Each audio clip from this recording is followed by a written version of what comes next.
Hello everyone, welcome to a renovated channel Armyth, where I decided to upload videos related to coding, game dev, GFX, VFX and another tech related stuff after the renovation. At first I created this channel for gaming videos and vlogs, but after seeing some devlogs and gaining 100% interest in creating games, I YOLO'd it and went in this techie idea. Even though not everyone will watch it or like what I am doing, I mean the way I code or create stuffs, but it would be a great idea, a great way to keep a track of my progress and help me in the path which I am heading towards. I recently started learning Python, and by recent I mean 2 years, because I was introduced in this language through my high school, where I learned about the basic stuffs, which are variables, data types, function, file handling, libraries, and MySQL connectivity. No recursion, no object oriented programming, or oops, just basic stuff. So I researched more about it on the internet and came across many great channels through which I am still learning more about Python, because I can say I'm currently in the starting of intermediate stage, because I've just reached the point where I started learning about classes and object-oriented programming. Here will be a little bit of history of what I made till now and the games projects I've created in the Python language, as you can see from the title. So I apologize in advance for any mistake I would make, since I'm not really good with English, but I'll try to do my best. Here we start. My journey would be divided in basically two parts only. The first part for what I've learned from my school, that is the basic programs which if you are taking any course or learning from somewhere, then you'll have to make as a practice questions, or you can say the exercises they'll give. And the second part would be the projects I have made till now. So for the first part, let's begin with the school. We basically made a simple like binary search, some practice questions, functions, overflow underflow with stacks, queues. These were the and MySQL connectivity. These were the basic main things which we were focused on. Then by learning these functions and other stuffs from my school, I first created this game rock paper scissors with the random library, and looking back at it, damn, so it worked really nice, I would say. There was instructions, rules, and it would ask the player, do you want to play? Yes, I would.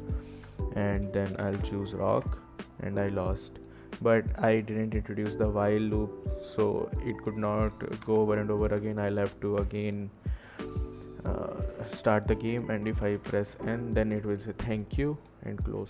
That was pretty good for the time when I've just learned random and functions. So these were the programs, and the latest programs which I made for the school was the password manager, where I can store, not update, I can store, view, delete the passwords in the CSV file. Like if I go view, then here are all the passwords which I've saved. I can delete the password, I can enter new password. Yeah, these were the main program from my school, which were the basic programs, not the projects which I have made, because the projects I made were Pygames. I created my Pygame projects, where the first project, which was a snakes game, which we all learned either from Snake, Minesweeper, Tic Tac Toe. These were the games from where you learn. So I first started with the snakes game.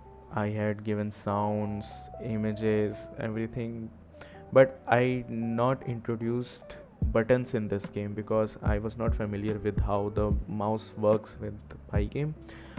So then we created our second project, which was an Audiv game. This is also on itch.io. I've uploaded it.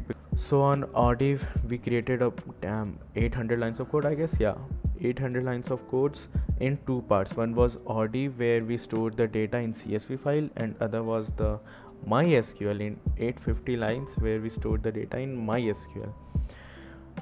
You can play if you want.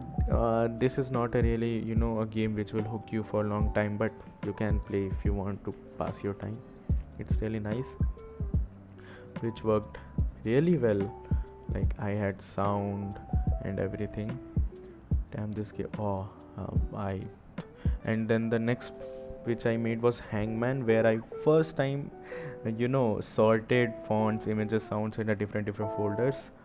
So I made a basic Hangman game with enter. We had 5 categories, and yep, with mouse functions also. I can choose it from my mouse, and if I'm wrong with 3 tries, it will be over and it would say the word was, what was the word.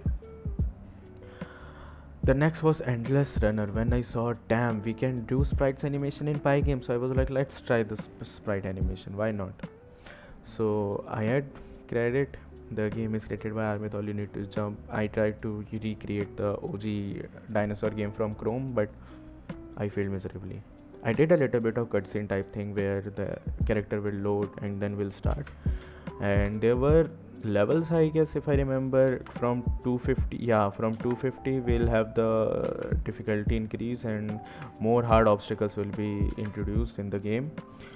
But if I reach from 250, I'll show you. I guess the fireball is the first one. If I reach there, I'm not yet really much familiar with collisions, but because this the rectangle is it will collide and it will game over, and then the same animation and we can start again. This was the Endless Runner. And then the last project which I made is Tic Tac Toe, the basic Tic Tac Toe, and I made everything from with myself, and I am really proud of it because all the graphics, all the coding, sound, I did everything from myself. So yeah, without any help I did this. Then I have few projects, 2 projects in my mind which I'll continue on. I'm just started it, and since I've made my channel turn to the techie stuff, so I'll make a few videos on them too, because it will, if you guys know anything which should be there, you can help me. It would be much to learn. So that was it, guys. This was my small Python journey which I've started, the way to become a software developer or game developer. Let's see where my life goes. See you in my next video. Bye bye, take care, stay safe.